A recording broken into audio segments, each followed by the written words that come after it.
असं करा हा मस्त तो थोडा हलका पाहिजे. व्हिडिओ काढ येतेस नको.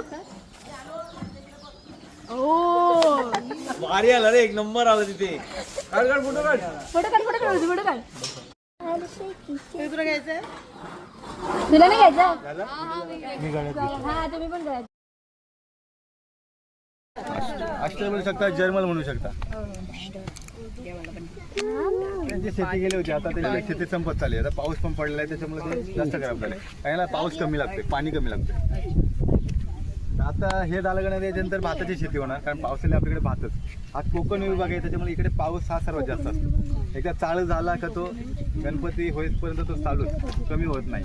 त्याच्यामुळे फक्त पावसाने इकडे भाताची शेती केली जाते, भाताला जास्त पाणी लागतं. बाकी काय करू शकत नाही. इकडे पाठीमागे हा झाड दिसतं, त्याचं नाव ग्लिरिसिडिया, मराठी त्याला गिरीपुष्प म्हणतात. अशी झाडं तुम्हाला खूप दिसत असतात पुढे शेतीच्या बाजूला. त्याचा उपयोग असा आहे की आता आपण कोणती शेती करतो तिथे खेकड्यांचा किंवा उंदरांचा वावर जास्त असतो.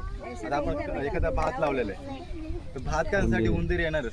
पण ते काय करणार, ते असं येऊन असं वरती चढून ते खाणार नाही, ते खालनं कट करणार, पूर्ण नासाठी करणार ना, मग ते खाणार. त्याच्यामुळे आपलं नुकसान होतं. ते नुकसान वाचवण्यासाठी काय करतो आपण, त्याचा पाला जो असतो ना पूर्ण फांदी कट करतो आणि शेतीच्या बाजूने टाकून देतो. जेणेकरून याला उग्र वास होतो, तर ते वास आपल्याला आवडत नाही. आपल्यापेक्षा ते उंदीर असतात त्यांना आवडत नाही, जेणेकरून उंदीर असून ते प्रवेश करत नाही आणि आपली पिकाची नाचडी होण्यापासून वाचून जाते. दुसरं म्हणजे खेकडा असतात. एकदा पाऊस चालू झाला, असं गवत निघाला का ते खेकडं बाहेर निघतात. तो तिकडे जायतो, तिकडे जाऊन उभा राहणार. समजून जायचं ना, का माहित आहे. काळाची काढायची असली ना तरी त्याला वरती चढून त्याला जी फळं येतात ना, ती सोंड कापली जाते. ते बांधून त्याला कटिंग करून ती काढली जाते. ती म्हणजे येणार जी फळांची येणारी असते सोंड, ती कापली जाते. सतत 7-8 दिवस जाऊन रोज थोडी दुसऱ्या पक्षीमध्ये लवबर्ड माहिती असतं तुम्हाला, कॉकटेल झाले, लवबर्ड झाले, ते तुम्हाला दाखवले जाणार. त्याच्या पुढे आमच्या शामवर ते तसं इमू आहे. इमू माहिती आहे तुम्हाला? आमचं झालं आम्ही काल आम्हाला एक काम बाकी ते इमू असतोय.